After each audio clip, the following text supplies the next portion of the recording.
요즘 우리 자녀들이 아마 학기말고사를 이제 보고 있는 것 같습니다. 또 대학생들 아마 이제 학기말고사를 이제 마친 것 같고요.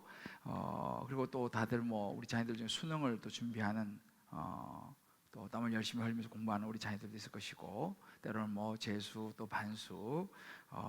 저도 이맘때를 생각해 보면은 저도 재수할 때 모의고사를 보고 점수가 나오는 날은 굉장히 참 힘들었던 그런 기억이 있습니다. 나름대로 열심히 한다고 했는데 생각만큼 점수가 안 나오는 그런 때면 더 이제 힘들었던 그런 기억이 있는데요. 우리가 보통 이제 이 두 부류의 사람이 있습니다. 평가를 좋아하는 사람이 있고 평가를 또 싫어하는 그런 사람이 있는데, 누가 더 건강할까 생각도 해봅니다. 학교 다니면서 뭐 우리가 사실은 시험을 좋아하는 그런 사람이 있을까요? 아마 본능적으로는 뭐 저는 없다고 이런 생각 해봅니다. 물론 제가 이제 저는 개인적으로 시험을 뭐 별로 좋아하지는 않습니다만은, 그렇지만 우리가 객관적인 시각으로 보게 되면은 공부를 열심히 해서 좀 뭔가 좀 시험에 자신 있는 사람, 그리고 또 내가 이번에 정말 실력을 제대로 좀 한번 평가받고 싶다 하는 사람들은 뭐 시험을 사실은 원하기도 하죠. 요즘 우리 시대의 트렌드가 뭐 어느 시대를 막론하고 항상 평가는 중요시되는 그런 것이 우리 사회입니다. 특별히 요즘은 뭐 오디션 프로그램들이 많이 있잖아요. 보면은 무슨 한때 미스트롯 굉장히 많은 사람이 지원해가지고 계속해서 올라가면서 이제 마지막 뭐 몇 명 이렇게 뽑고, 또 뭐 무명 가수전 해가지고 또 막 올라와서 마지막에 이제 또 성자를 가리는, 뭐 요즘은 또 이 뮤지컬도 또 그런 걸 하더라고요. 심지어 요즘 정치도 보니까 1대1 배틀 해가지고 16강전, 뭐 8강전, 4강전 이렇게 이제 하는 것을 보면서 정말 평가라는 부분을 많이 생각해 보게 됩니다. 그런데 가만히 보니까 이 평가라는 게요, 이런 이제 그런 오디션 프로그램을 보니까 1라운드보다도 점점 올라갈수록 사람들이 노래를 더 잘해지는 거예요. 그 사이에 많이 이제 성장하기도 하고, 그걸 보면 평가라는 것을 통해서 많은 사람들이 또 성장하기도 하는 것을 이제 보게 됩니다. 그렇게 보면은 우리가 정확하게 우리 자신들을 우리가 서 있는 위치, 또 우리 어떤 그런 실제적인 능력 이런 것들을 정확하게 파악하는 게 굉장히 중요한데요. 그래서 보통 보면 우리가 테스 형이 그런 이야기 했잖아요. 너 자신을 알라. 그죠? 테스 형 모르세요? 소크라테스 형. 나훈아 형이 그렇게 부르더라고, 테스 형. 그래서 너 자신을 알라. 이렇게. 또 여러분 그 손자병법에 보면요, 지피지기면 백전백승이라. 나를 알고 상대를 알면 100번 싸우면 100번 이긴다, 뭐 그런 얘기도 합니다. 결국 뭐냐면 자신을 살펴서 아는 것이 너무너무 중요하기 때문이죠. 우리의 인생도 마찬가지 같습니다. 우리가 좀 더 가치 있는 인생을 살려면 내가 나의 모습을 정확하게 진단하고 평가를 받는 이것이 중요한 것 같습니다. 신앙생활도 마찬가지예요. 우리가 신앙생활을 함에도 불구하고 성경에서 말하는 것이 뭐냐면, 우리 신앙에도 평가가 있다라고 이야기를 합니다. 우리 인생의 마지막에 평가를 받을 날이 온다라고 말하는데, 그래서 우리가 보통 이 땅에 살면서 떠나면 천국을 우리가 이제 가게 되고, 또 예수를 믿지 않는 사람들은 영원한 멸망으로 이제 가게 되는 그런 이제 인생의 마지막이 오는데, 예수님도 이런 이야기를 자주 하셨습니다. 그래서 마태복음 18장 23절을 보게 되면은 예수님 이런 비유를 드렸죠. 천국은 그 종들과 결산하려 하는 어떤 임금과 같다. 결국 천국이라는 것도 우리 인생의 마지막도 결산을 하게 된다라고 말씀하셔요. 그리고 예수님께서 또 여러 비유 중에 하나, 여러분 잘 아시는 비유가 달란트 비유입니다. 어떤 사람은 1달란트, 어떤 사람은 2달란트, 어떤 사람은 5달란트를 이제 맡기고 길을 떠나는 주인의 비유를 말씀하시죠. 그러면서 마태복음 25장 19절에 보면, 오랜 후에 그 종들의 주인이 돌아와 그들과 결산할세라고 말합니다. 이제 각 1달란트, 2달란트, 5달란트를 맡기고 나서 주인이 이제 오랜 후에 돌아와서 뭘 하냐? 그동안 뭘 했냐? 결산을 한다라고 하는 비유를 말씀하셨죠. 히브리서 4장 13절에 보게 되면 그런 말씀을 하십니다. 지으신 것이 하나도 그 앞에서 나타나지 않음이 없고 우리의 결산을 받으실 이의 눈앞에 만물이 벌거벗은같이 드러나니라고 말씀했습니다. 무슨 이야기예요? 하나님 앞에서는 어떤 것도 숨길 수 없다는 거죠. 그리고 우리의 마지막에 결산을 받으시는 분이 누구냐? 하나님이시라는 것입니다. 결국은 우리가 하나님 앞에 모든 것을 결산하게 되고 다 드러나게 된다라고 성경은 우리에게 이야기해 줍니다. 오늘 우리가 이제 보려고 하는 본문의 내용이 바로 이런 내용입니다. 결산에 대한 부분이죠. 우리 인생의 평가에 대한 그런 부분입니다. 오늘 보는 이 본문은 야곱이 마지막 세상을 떠나는 자리예요. 그래서 오늘 33절에 보게 되면 야곱이 아들에게 명하기를 마치고 그 발을 침상에 모으고 숨을 거두니 그의 백성에게로 돌아갔더라라고 이제 요셉의 임종 장면을 기록을 합니다. 아주 엄숙한 자리죠. 이 땅에서의 마지막 그런 시간들입니다. 바로 이렇게 이제 임종하기 직전에 이 야곱이가 그 아들들을 불러 모으는 장면이 오늘 우리가 읽었던 이 장면이에요. 야곱이 12아들을 불러 모읍니다. 그리고 그 아들에게 그 한 사람 한 사람마다 그에게 맞는 그런 축복을 하는 그런 그 모습들이 등장을 해요. 어찌 보면 유언과도 같은 그런 모습이지만 성경은 우리에게 축복의 시간이라고 말을 해주고 있습니다. 그런데 좀 특이한 것이 뭐냐면 이제 마지막 임종하는 자리에서 아들 한 명 한 명을 향하여 축복을 하는데 그 내용이 다 썩 좋은 내용만은 아니에요. 좋은 이야기만은 아닙니다. 조금 이상해요, 그죠? 마지막 임종하는 그런 자리에서 그저 자식들에게 좋은 이야기, 하여튼 뭐 덕담부터 해서 좋은 이야기만 해주고 떠나지, 뭐 그런 임종하는 자리에서까지 막 부끄럽고 수치스러운 그런 이야기까지 막 끄집어내서 이야기를 하는 그런 야곱의 모습을 보게 됩니다. 이 마지막 순간에 왜 이런 이야기를 하나, 그런 생각이 들 정도예요. 이것이 무슨 축복이냐, 이건 뭐 거의 분위기가 저주의 분위기인데 라는 생각이 들 수도 있습니다. 근데 성경 우리에게 축복이라고 이야기를 해주고 있습니다. 자, 그러면 여기서 우리 생각할 것이 뭐냐면 축복이 뭐냐라는 거예요. 축복이라는 것이 그저 좋은 것만 이야기해주고 뭐 안 좋은 것도 좋다고 이야기해주고 이것이 축복이냐라는 거죠. 여러분, 우리 이제 부모가 되어 보면 부모는 자녀가 잘 되기를 바라죠. 자녀를 축복하기를 바랍니다. 그래서 자녀에게 어떻게 얘기합니까? 좋은 이야기만 하지 않지 않습니까? 때로는 자녀가 정말 잘 되기를 바라고 자녀가 축복받기를 바라서 때로는 자녀에게 좀 쓴소리도 하고 너 이거 좀 고쳐야 되는데 그런 이야기도 우리가 부모가 합니다. 왜요? 사랑하고 축복하는 마음이 있으니까요. 그리고 보면 지금 야곱이 이 자녀들에게 아주 좋은 이야기만 하지 않아요. 때로는 고쳐야 될 부분도 이야기하고 먼 훗날을 위해서 너 이런 거 이렇게 하면 안 된다라고 하는 그런 이야기를 해주는 장면입니다. 그리고 보면 이런 시간들이 한 사람 한 사람에게 축복이 된다고 이제 성경은 우리에게 이야기해주고 있습니다.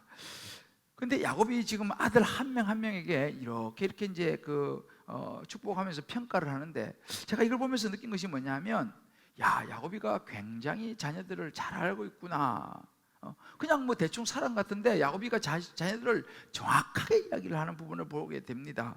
너무너무 잘 알고 있는 거예요. 제가 그래서 이 말씀 묵상하면서 그런 생각이 들었어요.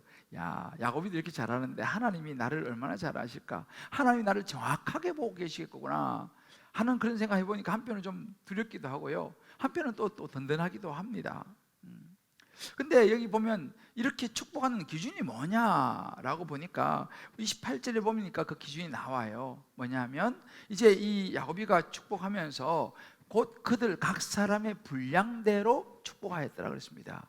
그 사람의 분량대로, 여기서 말하는 분량대로라고 하는 말은 이 원어 성경이나 영어 성경에 보면 알맞게 또 적당하게, 그 사람에게 합당하게라고 하는 의미를 가지고 있어요. 그러니까 야곱이가 그냥 뻥튀기하고 그냥 과장하고 그런 거 없이 그 사람 그 아들에게 알맞는 합당한 축복을 하고 있는 모습을 우리에게 보여주고 있습니다. 그래서 저는 이 말씀을 묵상하면서 오늘 이 말씀을 나누면서 야곱이가 임종을 이제 앞두고 이 축복하는 이 장면이 그러면 오늘날 이것이 오랜 세월 전에 이야기했지만 오늘날 21세기를 살아가는 또 2021년도 7월 달을 시작하는 저와 여러분에게, 이 서울에 대한민국에 살고 있는 저와 여러분에게는 이것이 어떤 의미로 다가올 것인가라고 하는 것입니다. 그래서 아마 여러분들이 지금 상황들이 다 달라요. 우리 뭐 젊은이들부터 해서 또 우리 이제 젊은 또 우리 부부들부터 시작해서 또 나이가 이제 들어가시는 분들까지 해서 여러분, 저도 여러분 다 상황도 다르고 각자의 지금 처해 있는 여러 가지 조건도 다 다릅니다만은, 그러나 하나님께서 오늘 이 7월 첫 주에 저와 여러분 한 분 한 분에게 이 야곱의 마지막 이 유언과 이 축복의 장면을 통해서 주시고자 하는 메시지가 저는 있다고 믿습니다. 그래서 오늘 이 시간 정말 여러분 한 분 한 분에게 주시는 성령의 음성, 하나님의 메시지를 여러분 다 받으시고, 또 온라인으로 가정에서 예배드리시는 모든 분들, 여러분 하나님이 주시는 음성을 꼭 들으시고, 그것이 저와 여러분 한 분 한 분의 삶 가운데 큰 은혜와 축복의 통로가 될 수 있게 되기를 주의 이름으로 축복합니다. 할렐루야. 자, 그러면 이 야곱을 통해서 주시는 하나님의 메시지는 무엇이겠습니까? 그 첫 번째는 인생 평가의 시간이 온다는 것입니다. 평범한 말 같지만 굉장히 중요한 부분입니다. 이 창세기 49장 1절에서 야곱이가 이런 얘기를 합니다. 아들을 다 이제 불러서 모여라. 그죠? 아들을 다 불러 모읍니다. 이제 말하기를 너희가 후일에 당할 일을 내가 너희에게 이르리라 라고 말하면서 이제 한 사람 한 사람을 축복하는데, 보면 이 분량이 다 달라요. 어떤 아들은 양을 되게 많이 이야기를 많이 하고 축복하는 그런 아들이 있는가 하면, 어떤 아들은 그냥 간단하게 그냥 말하고 그냥 넘어가는 그런 아들도 있습니다. 근데 가만히 보면요, 유다하고 요셉 이 두 사람은 축복의 분량이 좀 많습니다. 여러 절이에요. 근데 그 다음에 보면 러우벤, 그 다음에 시몬, 레위, 이 순서로 축복의 분량이 조금씩 다른 걸 보게 돼요. 그런데 그 내용을 보면 그 내용은 다른 이야기가 아니고 그 아들 한 사람 한 사람이 살아왔던 삶의 결론이었어요. 삶의 모습을 그대로 가지고 야곱이가 그 아들들을 축복하는 걸 보게 됩니다. 물론 이 유언과 이 축복은 그 아들들 한 사람 한 사람 앞으로의 삶에 있어서, 자손에 있어서 그대로 이루어지는 것을 성경 우리가 또 뒤에 이제 보여줍니다. 먼저 로벤을 부릅니다. 로벤아 이렇게 부릅니다. 그러면서 이제 3절에 말합니다. 로벤아, 제일 먼저 너는 장자요. 로벤이 장자를 부르죠. 너는 장자요, 내 능력이고 내 기력의 시작이다. 위풍이 월등하고 권능이 탁월하다마는, 이렇게 말합니다. 그러니까 이제 이 야곱이 결혼해서 첫 번 아들을 낳았는데, 이 레아가 낳은 아들이죠. 로벤을 낳은 거죠.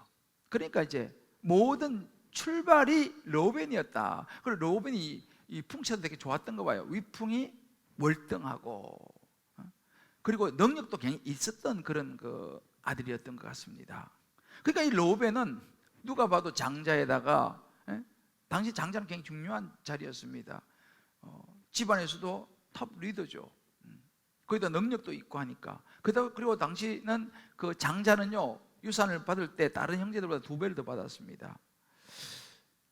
그런 이 로벤이었는데 탁월하다마는, 이게 중요한 거예요. 4절에 보니까 물이 끓음 같았은즉, 이 로벤의 성격이라든지 로벤의 삶을 이렇게 정리합니다. 물이 끓음 같았은즉 너는 탁월하지 못하리니, 탁월했지만 너는 그 탁월한 대로 쓰임받지 못할 것이다, 이렇게 말하는 거죠. 왜요? 이유가 있습니다. 내가 아버지의 침상에 올라서 더럽혔음이로다. 그가 내 침상에 올랐도다 라고 말합니다. 이 러우벤은요, 그 정말 물이 끓음 같은 그런 충동적인 정욕을 이기지 못하고, 그 자기의 서모죠, 이 야곱의 첩 빌하와 동침을 하게 됩니다. 그것을 지금 이야기하는 거죠. 아버지의 침상에 올라서 더럽혔다. 이렇게 무례하고 절제하지 못한 망탕한 러우벤, 너는 탁월하지만 탁월하지 못하게 될 것이다 라고 해서 장자의 그 자리를 박탈해 버립니다. 여러분 가만히 보세요. 이 로벤이 탁월했습니다. 우리도 보면요, 우리 주변에 우리 사회도 보면요, 정말 탁월한 사람들이 있어요. 능력도 출중하고 뭐 학벌도 좋고 모든 면에서 굉장히 탁월한 사람인데 어떤 그 절제하지 못한 그 마음의 어떤 그 충동을 이기지 못한 것 때문에 하루아침에 무너져 버리는 그런 사람들을 우리 주변에 종종 보지 않습니까? 다른 면에서는 모든 면이 탁월한데 말이죠. 그러니까 로벤 같은 이런 케이스입니다. 그래서 이런 걸 보면서 우리도 내 안에 있는 어떤 성격 중에서 다 좋은데 물이 끓음같이 이렇게 막 그냥 내 스스로가 절제하지 못한 그런 부분이 있다면 이 로벤을 보면서 우리 자신을 다시 한번 돌아올 필요가 있어요.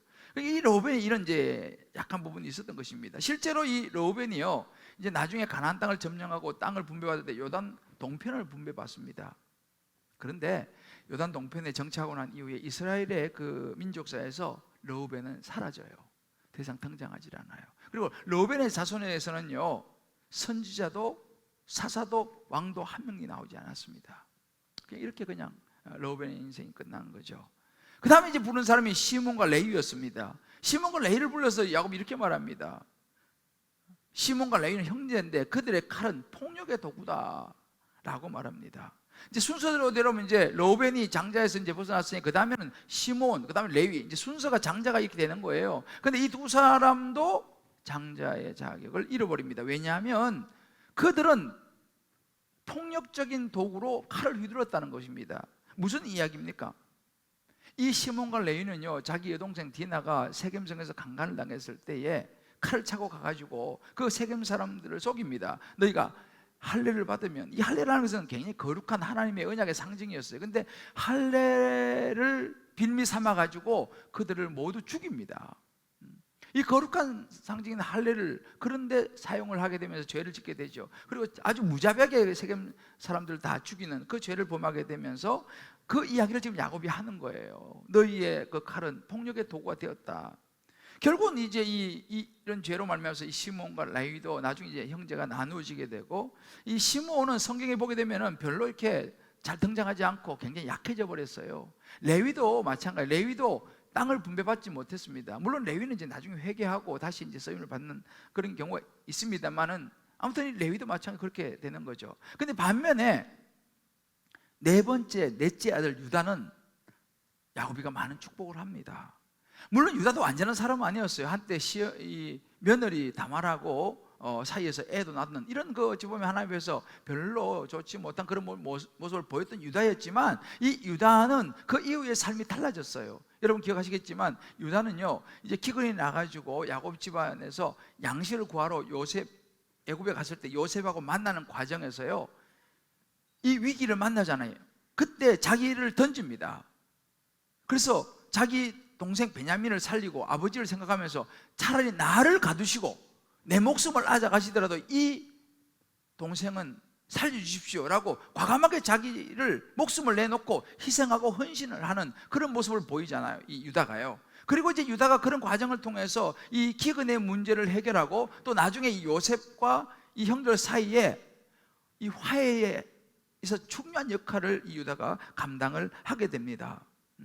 그러면서 이제 그런 부분들이 야곱의 눈에 너무 좋게 보였던 것이죠. 그 야곱이가 이 유다를 축복하면서 8절에 보게 되면 내 형제의 찬송이 될지라, 네 번째 아들이었음에도 불구하고 실제적인 영적인 장자의 권을 이제 유다가 이제 물려받게 됩니다. 그러면서 이 유다를 사자의 비유를 하면서 10절에 보게 되면요, 이 주가 유다를 떠나지 아니하며 통치의 지팡이 그발 사이에서 떠나지 아니하기를 실로가 오시기까지. 여기 말하는 실로라는 것은 여러분 왜 실로암이라고 하는 그 성경에 나오는 지명이 있잖아요. 실로암, 우리 찬양도 있는데 실로라고 하는 그것은 보냄을 받은 자라, 이런 의미입니다. 그러니까 여기서 말하는 실로는 누구냐면요, 예수님 메시아가 오시기까지, 보냄을 받은 자가 오시기까지, 평화를 주는 이가 오시기까지 이렇게 될 것이다. 벌써 이미 이 유다 자손을 통해서 하나님께서 이 땅에 메시아를 보낼 것을 야곱이가 벌써 예언하고 축복하는 그런 장면입니다. 실제로 이 유다 자손에서 이제 다윗이 태어나죠. 이 다윗 왕조에서 다윗의 자손 예수 그리스도가 이 땅에 태어나십니다. 이런 놀라운 축복을 이 유다가 받게 돼요. 그리고 정말 예수님께서 이 땅에 오셔서 이 구원을 이루시는 이 사역을 위해서 유다가 이제 쓰임을 받습니다. 뭐 요셉 같은, 그 다음에 요셉은 뭐 많은 축복을 받게 되죠. 여러분 요셉의 인생은 지금까지 우리가 다뤄왔기 때문에 잘 알고 있죠. 요셉은 그 가족들을 구원하고 백성들을 구원했는데 결정적으로 쓰임을 받았던 사람입니다. 그래서 야곱이가 그렇게 이야기하죠. 22절에 보면 샘 곁에 무성한 가지다, 이렇게 이 요셉을 축복합니다. 그리고 이 요셉은 번성하고 또 하나님의 보호하심과 축복하심을 이제 받고 많은 하늘과 땅의 이 복들을 이제 받게 되는데, 실제로 이 요셉의 이제 두 아들 에브라임과 므낫세에서 또 이 에브라임 자손, 그러니까 이제 결국은 이 요셉의 자손이죠. 거기서 여러분 잘 아시는 여호수아가 그 자손입니다. 여호수아가 나오고 또 사사 드보라가 나오고 유명한 사무엘 선지자가 이 요셉의 자손 에브라임의 자손에서 이제 나오게 됩니다. 이런 놀라운 축복을 이제 요셉은 받게 돼요. 제가 성경에서 다른 아들들 다 다루지는 못합니다만 그 다른 나머지 아들들도 그들의 삶에 맞는 평가와 축복을 받게 돼요. 제가 이 부분을 곰곰이 묵상하면서 그런 생각했습니다. 야, 이 야곱이 굉장히 꼼꼼한 사람이구나. 12아들을 정말 너무너무 자세하게 보고 있었다는 사실이에요. 그것을 어디 뭐 노트에 기록을 해놨는지 모르는데 때로는 모른 척하고 넘어간 것 같지만 이 야곱은 너무너무 잘 알고 있는 것을 보게 돼요. 정확하게 언급하지 않습니까? 그리고 이야기할 때에 무조건 잘했다, 칭찬, 축복만 하지 않고 좋은 말만 하지 아니하고 살아온 삶에 대해서 칭찬할 것, 축복할 것은 축복하지만 때로는 부끄러운 수치까지도 정확하게 이야기를 하는 걸 우리가 보게 됩니다. 제가 이것을 보면서 문득 무슨 생각이 났냐면요, 생명책이 생각이 났어요. 생명책. 여러분 생명책 많이 들어보셨죠? 요한계시록 우리의 이름이 생명책에 기록된다, 그런 그 내용이 많이 있는데, 그 빌립보서 4장 3절에 보게 되면 이런 구절이 있어요. 참으로 나와 멍에를 같이 한 내게 구하노니 복음에 나와 함께 힘쓰던 저 여인들을 돕고 또한 글레멘드와 그 외에 나의 동역자를 도우라. 그 이름들이 생명책에 있느니라. 그러니까 이 사도 바울을 돕고 이 복음을 위해서 힘썼던 많은 그런 사람들, 때론 여인들, 또 글레멘드라는 사람, 여러 동역자들, 그 이름이 생명책에 있다, 이렇게 이야기합니다. 생명책에 이 사람들 이름이 적혀 있다, 이런 이야기죠. 그리고 보면 우리가 이 생명책이라는 것은 우리 신약 성경에 8번 등장해요. 8번. 근데 그 생명책에는 어떤 이름이 있을까요? 당연히 뭐 예수님 이름이 있을 거고 사도 바울도 있을 것이고, 무엇보다도 예수님을 영접했던, 그래서 하나님의 자녀가 된 사람들의 이름은 그 생명책에 기록되어 있습니다. 그러니까 저와 여러분, 오늘 또 우리 방송을 통해서 예배드리는 모든 분들, 내가 예수님을 나를 위해 십자가에 죽으시고 부활하신 분으로 내가 믿고 받아들였다면요, 바로 그 사람의 이름은 생명책에 기록되어 있는 줄 믿으시기를 주님의 이름으로 축복합니다. 그러니까 저와 여러분의 이름이 있는 거죠. 혹시 아직 여러분들 예배드린 분 중에서 예수님을 아직 내가 영접하지 못했다, 죄송하니 그런 분들 아직 이름이 없어요. 그런 분들은 예수님을 받아들이시면 우리 이름이 기록됩니다. 여러분 생각해 보세요. 우리 이름이, 여러분의 이름이 생명책 기록되어 있다. 기분이 어때요? 너무너무 귀한 일 아니겠습니까? 그런데요, 우리의 생명책, 예수님을 믿은 사람들은 생명책에 기록이 되어 있는데 성경에서 이름뿐만 아니라 또 다른 것도 하나 기록되어 있다고 성경이 말을 합니다. 바로 요한계시록 20장 12절에 보게 되면 이렇게 말합니다. 또 내가 보니 죽은 자들이 큰 자나 작은 자나 그 보좌 앞에 서 있는데 책들이 펴져 있고 또 다른 책이 펴졌으니 곧 생명책이라. 죽은 자들이 자기 행위를 따라 책들에 기록된 대로, 이렇게 말합니다. 생명책에 우리 이름도 당연히 예수 믿는 사람의 이름이 있지만 그 외에도 자기 행위를 따라서 우리가 이 땅에 살면서 했던 그 행위가 책에 기록되어 있다라고 이야기를 하는 거예요. 그 기록된 대로 우리가 평가를 받게 될 것이다, 심판을 받게 될 것이다 라고 성경이 이야기를 하죠. 제가 이걸 보면서 그런 생각이 들었어요. 이름만 생명책에 기록되면 좋겠는데 내가 했던 모든 행위, 이런 부분들도 생명책에 기록되어 있다라고 하는 거예요. 근데 여러분 보세요. 이 생명책에 요약본이 있어요. 뭐냐면 성경에 보면 구약 성경에 열왕기상하, 역대상하, 그죠? 그리고 우리가 요즘 보고 있는 역대기 있지 않습니까? 그 뭐가 나옵니까? 이스라엘 왕들이 쫙 나오잖아요. 그 왕들의 업적이 나옵니다. 거기는 물론 좋은 것만 나오지 않아요. 잘못된 죄 지은 것도 나오죠. 잘한 거, 잘못한 거. 그리고 이제 그 결론이 나옵니다. 그 왕이 마지막에 어떻게 됐는가? 그 쫙 기록이, 이게 열왕기상하, 역대상하지 않습니까? 생명책이 그런 거라는 거죠. 생명책에 우리도 그와 마찬가지로 우리의 삶에 이 땅에서 어떻게 살았는지가 생명책에 기록되어 있다고 성경이 말하는 거예요. 하나님 우리를 다 보신다는 것입니다. 그러니까 우리가 주님을 그래도 이 땅에 살다가 주님 만나는 날 우리의 행위에 의해서 하나님께서 그에 대한 보답을 하신다라고 성경이 말해요. 에스겔 7장 3절에 그런 구절이 있습니다. 내 행위를 심판하고 내 모든 가정한 일을 보응하리라, 이 말은 거기에 대해서 보답을 한다, 이런 이야기죠. 누가복음 12장 46절에는 이런 말씀이 있습니다. 생각지 않은 날 알지 못하는 시각에 그 종의 주인이 이르러 엄히 때리고 신실하지 아니하는 자에 받는 벌에 처하리니, 여기서 말하는 신실하지 아니하는 자라고 하는 사람은요, 다시 말하면 예수 믿지 않는 사람들, 불신자를 이야기합니다. 이런 불신자들이 받는 벌이 있다는 거죠. 왜? 예수를 믿지 않은 사람에 대한 그 마지막 평가가 있다는 것이죠. 그래도 감사하게 마태복음 10장 42절에 보면 이런 구절도 있습니다. 너희가 작은 자에게 냉수 한 그릇이라도 또 주면 그 사람이 결단코 상을 잃지 아니할 것이다. 그러니까 우리가 살아가면서 정말 우리 주변에게 또 하나님을 위해서 뭔가 자그마한 것도요, 하나님은 생명책에 다 기록해 놓아가지고 그런 사람은 반드시 상을 주신다는 거예요. 이렇게 우리 인생은 결국은 마지막에 평가를 받는다라고 성경이 분명히 우리에게 얘기를 하고 있습니다. 한번 이 부분을 가지고 우리 각자가 한번 적용해 볼 필요가 있어요. 우리 천국 노마드, 나그네라고 그러죠. 천국을 향해 가는 나그네인데, 그런 인생에서 나는 지금 무엇은 내 삶의 가장 최고의 가치로 두고 살아가고 있느냐라는 거죠. 내가 좀 이 세상을 떠나서 주님 앞에서 이제 결산할 때 내 인생의 평가가 어떤지 여러분 한번 생각해 보셨습니까? 그렇다면 그 기준이 무엇이겠습니까? 여러분, 사실은 우리가 이제 제가 서두에 얘기했지만 학생들만 시험 보고 평가를 받는 건 아니에요. 교수도요, 학기 끝나고 나면 학생들이 교수 평가를 해요. 여러분, 직장 다니는 사람들 평가 안 합니까? 직장도 고가 뭐 해가지고 직장도 인사 고가에서 평가를 받습니다. 그리고 그에 따라서 뭐 연봉 올라가기도 하고 뭐 때로는 여러 가지 어려움을 당하기도 하고 그러죠. 근데 여러분 보세요. 회사에서 평가의 기준이 무엇입니까? 이 사람이 우리 회사를 위해서 얼마만큼 헌신했느냐, 기여를 했느냐, 얼마만큼 매출을 뭐 많이 올렸느냐.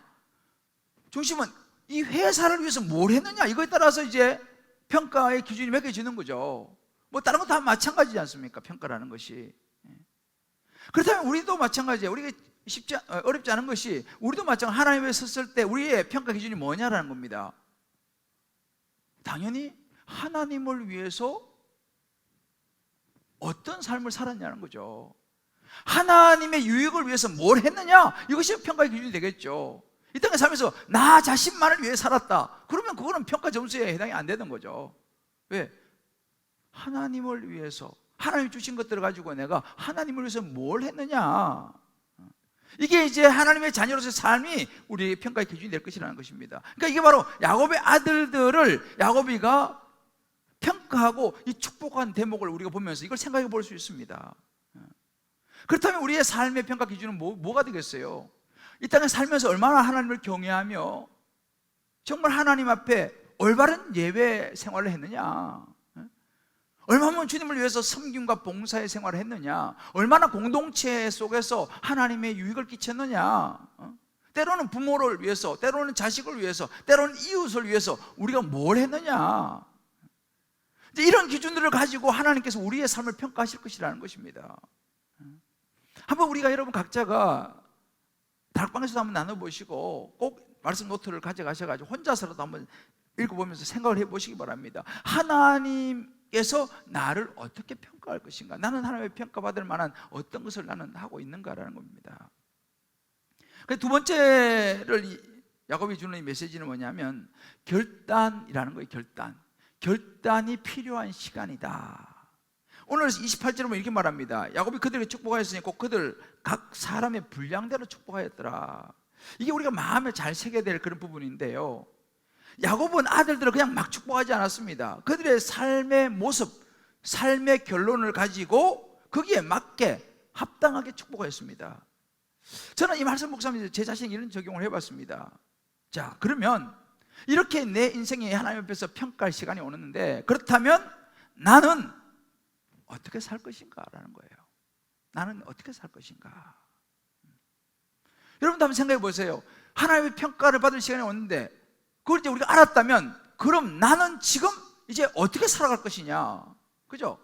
지금 나는 2021년도 7월 달을 살아가고 있는데, 지금 나는 이 하나님과의 평가의 시간을 기억하면서 지금 나는 어떻게 살 것인가, 이게 우리의 중요한 관건이죠. 여러분, 삶은 선택이라고 우리가 말하지 않습니까? 제가 최근에 이제 부산의 칼 세미나를 갔다가, 그 기장이라는 거요, 갔다가 잠깐 이제 이 쉬는 시간을 줘가지고 서점에 갔어요. 서점에 책이 굉장히 많더라고요. 그래서 이제 그중에 쭉 이제 서점을 둘러보다가 자기 결정이라고 하는 그 제목이 탁 눈에 띄었어요. 자기 결정. 어떤 책인가 보니까 독일의 그 유명한 철학 교수 페터 비엘이라고 하는 철학 교수가 쓴 그런 그 책인데요, 그 책에서 이런 이야기를 해요. 행복하고 존엄한 삶은 내가 결정하는 것이다 라는 이야기하는 거예요. 행복하고 존엄한 삶은 내가 결정하는 것이다. 그런 이야기를 하면서 이 저자가 그 현재의 삶이 되게 중요하다, 그런 이야기를 해요. 왜? 현재 내가 결정하는 것에 의해서 내 행복도 존엄도 결정된다. 굉장히 공감이 가더라고요. 그래서 제가 그 책을 보면서 그런 생각이 들었습니다. 내가 쓴다면 나는 여기다 이렇게 좀 더 덧붙이고 싶다. 그리고 이것을 현재형에서 미래형으로 좀 바꾸고 싶다는 생각을 했어요. 그래서 제가 다시 제가 한번 이 글귀를 이렇게 한번 적어보았습니다. 영원한 천국에서 행복하고 존엄한 삶은 이 땅의 삶에서 결정된다. 우리는 이 땅의 삶이 전부가 아니기 때문에 앞으로 우리 가야 될 미래죠. 영원한 천국에서의 행복과 존엄이 지금 내가 살아가는 이 땅에서의 나의 삶에서 결정이 된다 라고 하는 말로 저는 한번 바꿔봤습니다. 무슨 이야기예요? 이 땅의 삶이 무엇입니까? 나는 이 땅에 살면서 어떤 목적을 가지고 사느냐, 무엇을 위해 사느냐, 가장 중요한 것은 내가 이 땅에 살면서 예수를 믿느냐 안 믿느냐, 이거에 의해서 나의 앞으로의 영원한 천국에서의 삶이 결정된다, 이 말입니다. 그래서 우리가 정말 이 예수를 나를 위해서 십자가에 죽으시고 부활하신 예수님을 내가 붙잡고 믿고 살아가느냐 아니냐에 따라서요, 우리의 이후에 천국에서의 삶은 결정되는 것입니다. 천국 갈 거냐 말 거냐. 더 나아가서 내가 이 땅에 살면서 인생의 목적이 뭐냐? 여러분, 인생의 목적이 뭐예요? 내 인생의 목적이 뭐냐? 나는 지금 무엇을 위해 사느냐? 이 지금의 내 삶이 천국에서의 행복과 존엄을 결정한다, 이 말이에요. 그러니까 지금까지의 삶도 중요하지만 사실은 이제는 지금 이후의 삶이 더 중요하다는 거예요. 여러분, 야구 좋아하시는 분들은 언제가 중요합니까? 9회가 중요해요. 9회. 마지막 9회 말이 중요한 거예요. 제가 최근에 그 내가 매일 기쁘게라고 하는 그 기독교 방송을 제가 봤는데, 거기 출연한 한 분이 굉장히 놀라운 분이었어요. 이분이 33년 동안 성녀 생활을 하다가 예수 믿은 서건석이라고 하는 성도였습니다. 33년 동안 이분은 성녀였어요. 선임이었다니까요. 그러다가 이제 하나님의 자녀가 된 그 간증을 이제 여기 나와서 쭉 하더라고요.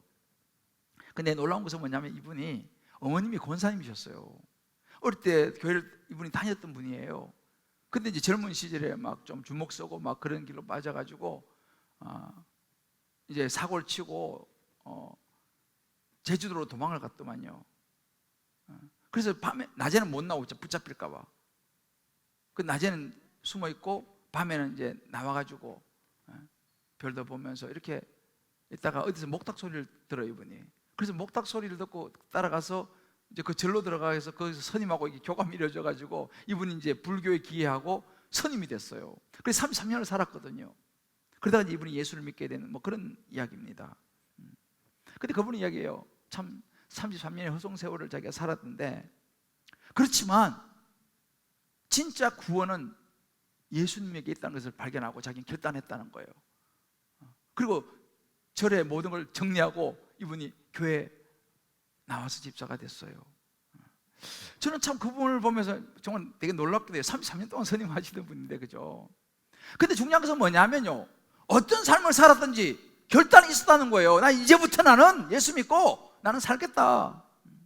그분은 정말 지혜로운 선택을 한 거죠. 지혜로운 결단을 한 거예요.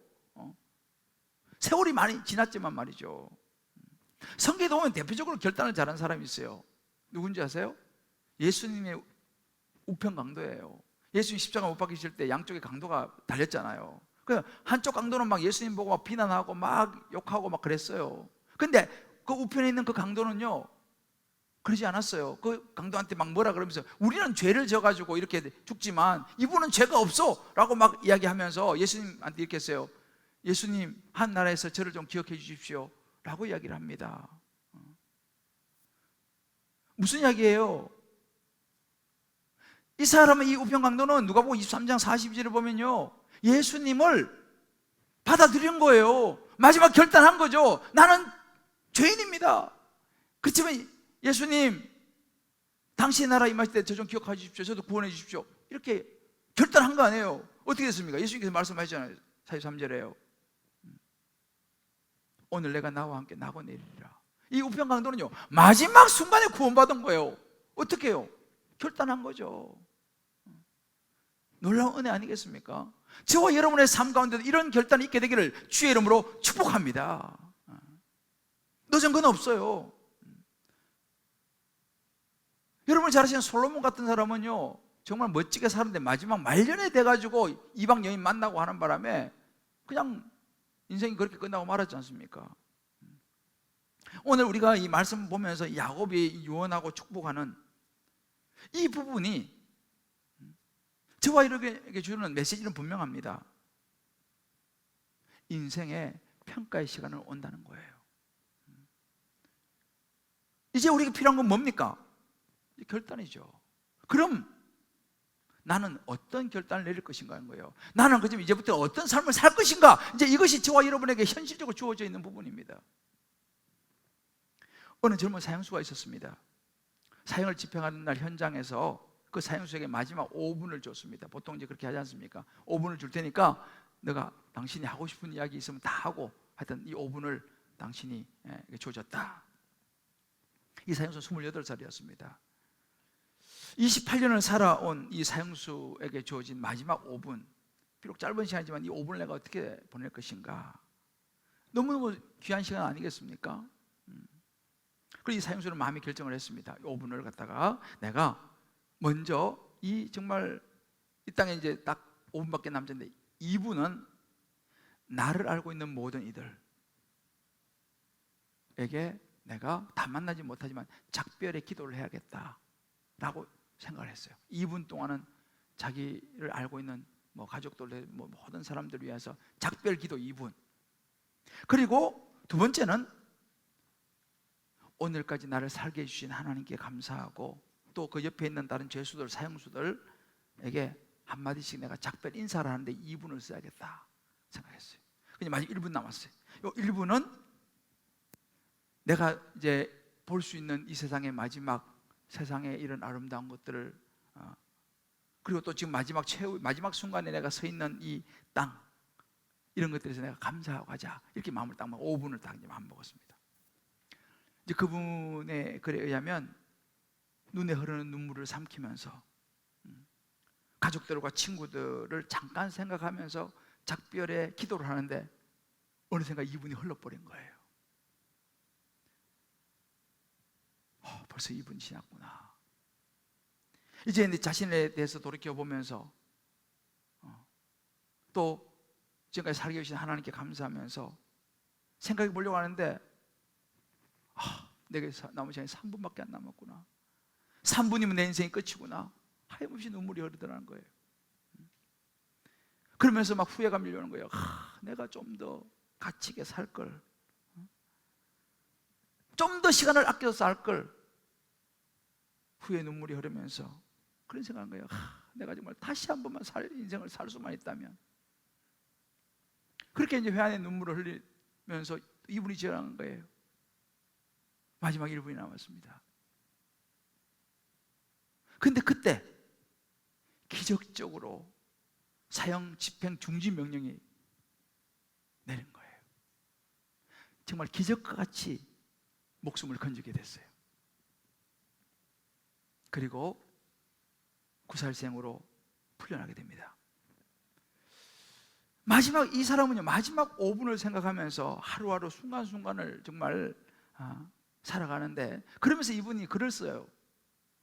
그래서 쓴 그 글이 뭐냐면 죄와 벌, 가라마초프 형제들, 영원한 만남, 이런 불후의 명작을 남깁니다. 이 톨스토이와 견주라고 말할 수 있는 세계적인 문호가 되는 거죠. 그 사형수가 바로 여러분이 잘 아시는 도스토옙스키입니다. 이 도스토옙스키가 이런 이야기를 해요. 자기가 그 마지막 5분을 생각하면서 그가 남은 인생을 정말 살면서 가장 가혹한 형벌은 전혀 무익하고 무의미한 일들을 지속하는 것이다 라고 이야기해요. 그 소중한 5분을 생각하니 이 땅을 살아가면서 내가 그냥 무익하고 무의미한 일을 하는 것이 가장 가혹한 형벌이다 라는 이야기를 합니다. 오늘 어찌 보면 이 야곱에게 주어진 건 마지막 5분이에요. 그죠? 이 마지막 야곱에게 주어진 이 마지막 5분, 그 소중한 시간을 야곱은 아들들을 불러서 그들을 축복하며 중요한 메시지를 남깁니다. 저와 여러분은 이런 야곱의 모습을 보면서요, 성령께서 저와 여러분 한 분 한 분에게 주시는 성령의 음성을 들을 수 있게 되기를 주의 이름으로 축복합니다. 그리고 내가 그럼 결단할 것이 뭐냐라는 거예요. 그것들을 여러분 각자가 붙잡으시고 결단할 수 있는 시간 되시기를 주의 이름으로 축복합니다. 한번 각자가 적용해 보세요. 오늘 나는 어떤가? 나는 오늘 지금 이 시간 이 삶을 누구를 사랑하고 나는 무엇을 의지하며 살아가고 있느냐는 거예요. 세상의 모든 사람들은 신을 섬긴다 그래요. 어떤 신을 섬기냐? 어떤 사람은 돈의 신을 섬기고요, 어떤 사람은요 명예의 신을 섬기고요, 어떤 사람은 즐거움의 신을 섬긴다 그래요. 그것도 섬기는 거예요. 예배하는 거예요. 나는 그런 돈과 명예와 즐거움과 이 땅 눈에 보이는 것을 나는 예배하며 살아가느냐, 아니면 내게 영원한 생명 주신 예수 그리스도, 정말 하나님께서 주신 그 생명 되신 예수 그리스도, 그분을 예배하며 난 지금 살아가고 있느냐라는 거예요. 여러분, 우리 삶은요 선택과 행동입니다. 누가 그랬어요? 늦었다고 생각할 때 가장 이르다는 말이 있습니다. 자, 그렇다면 우리는 지금 나의 가는 이 걸음이 어떤 걸음인가라는 거예요. 그렇다면 난 지금부터 어떤 삶을 살아갈 것인가를 우리는 결정해야 됩니다. 결단해야 되는 것이죠. 정말 내가 하나님의 자녀로서 내가 인생의 주인이 되고 내 중심이 돼서 내가 원하는 것만 하고 살아가는 인생이냐, 아니면 그것이 아니라 하나님 앞에 평가를 받을, 결산할 그날을 생각하면서 하나님의 자녀로서 하나님 중심의 삶, 하나님이 기뻐하신 일을 생각하면서 내가 살아가고 있냐 이 말이죠. 내게 주어진 물질, 내게 주어진 시간, 이것을 하나님의 청지기로서 주님을 위해서 내가 사용하고 있느냐, 아니면 나만을 위해서 사용하고 있냐는 거죠. 나의 즐거움과 나의 유익만을 위해 사용하고 있냐는 것입니다. 우리 각자 한번 결단해 볼 필요가 있어요. 우리 사랑하는 성도 여러분, 인생을 평가할 시간은 옵니다. 아멘. 누구도 예외가 없습니다. 하나님께서 우리를 어느 순간 부르실지 우리는 몰라요. 그러나 하나님께서 우리를 부르실 그 때가 되면 우리는 하나님 앞에 서야 된다는 거예요. 아멘. 이거를 생각하면서 살아가는 건 사람이 가치 있는 인생이라고 성경 우리에게 말합니다. 나는 오늘 어떻게 살 것인가? 나는 누구를, 무엇을 예배하며 살 것인가? 선택은 저와 여러분의 것입니다. 하나님의 평가를 기억하면서 무엇보다 여러분 어떤 결단을 해야 될까요? 가장 중요한 것은 내가 예수님을 믿기로 결단하는 거예요. 아멘. 나를 위해서 십자가에 죽으시고 부활하신 예수님, 내가 예수님을 내 마음속에 모셔드립니다. 아멘. 이 결단이 가장 중요한 거예요. 그리고 각자의 삶 속에서 결단이 필요합니다. 내가 이제 양육을 받겠습니다, 훈련을 받겠습니다. 그 하나님을 더 알아가기 위해서. 그것도 결단인 것이죠. 세례 안 받으신 분들은 나는 이 세례 받겠습니다, 이것도 결단인 거죠. 내 신앙의 삶, 기도의 삶, 말씀의 삶, 결단하는 것이죠. 아멘. 오늘 이 시간 우리 이 찬양 같이 부르면서 내 인생 여정 끝내어 강 건너 언덕 이를 때 하늘을 향하여 말하리 예수 인도하셨네. 마지막에 하늘 앞에 섰을 때 예수님이 나의 인생을 인도하셨다고 고백할 수 있는 저와 여러분 될 수 있기를 축복합니다. 아멘. 우리 이 찬송가사 생각하며 같이 한번 부르고 기도하겠습니다. 내 인생 여정 끝내어 강 건너 언덕 이를 때 하늘 문 향해 말하리 예수 인도하셨네. 예수 인도하셨네. 저와 여러분의 고백이 되길 바랍니다. 매일매일 매일 발걸음마다 예수님이 인도하셨다고. 예수 인도하시네. 나의 무거운 죄짐을 모두 벗고 하는 말 예수 인도하셨네. 그렇습니다. 이 가시밭길 인생, 이 가시밭길 인생을 허덕이면서 갈 때에 허덕이면서 갈 때에 시험과 환난이 많죠. 시험과 환난 많으나 우리를 인도하시는 하나님, 예수 인도하셨네. 우리의 고백입니다. 매일 발걸음마다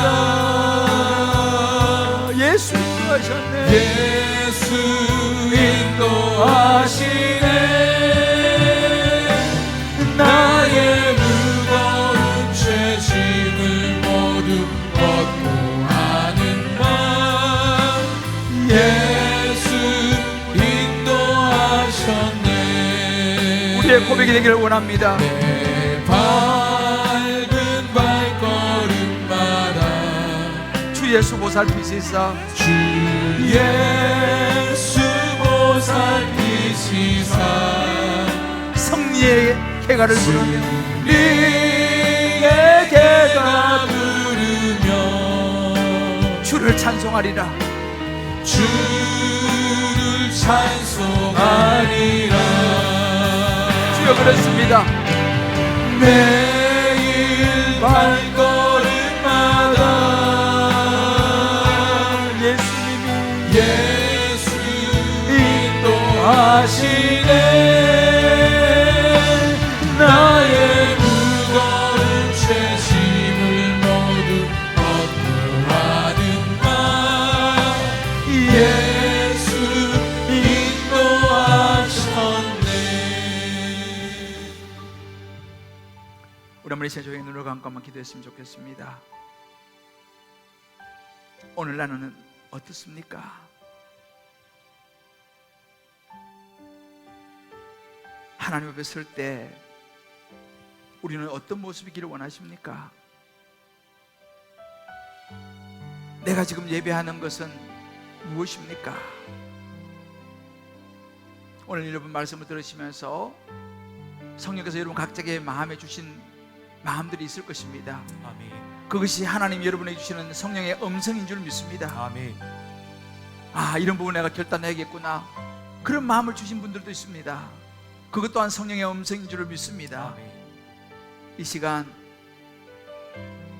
우리 말씀을 생각하면서 하나님 앞에 다시 한번 결단했으면 좋겠습니다. 하나님, 이제 내 삶의 중심을 나에게서 하나님께로 옮기기를 원합니다. 아멘. 주님 앞에 서는 나를 기억하며 주여 내가 오늘을 살게 하여 주옵소서. 아멘. 우리 한번 이 시간 우리 조용히 마음속에 주의 이름 같이 부르며 결단하며 기도하며 나가겠습니다. 주여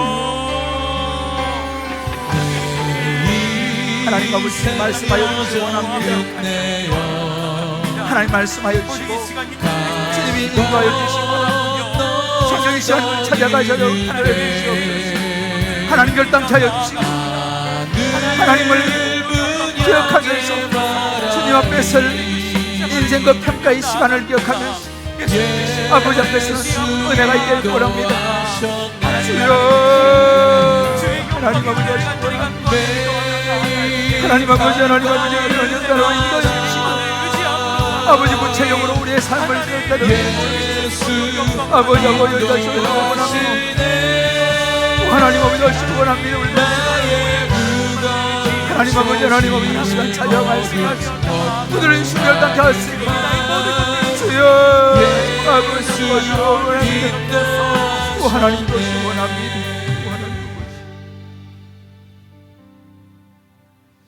하나님 그렇습니다.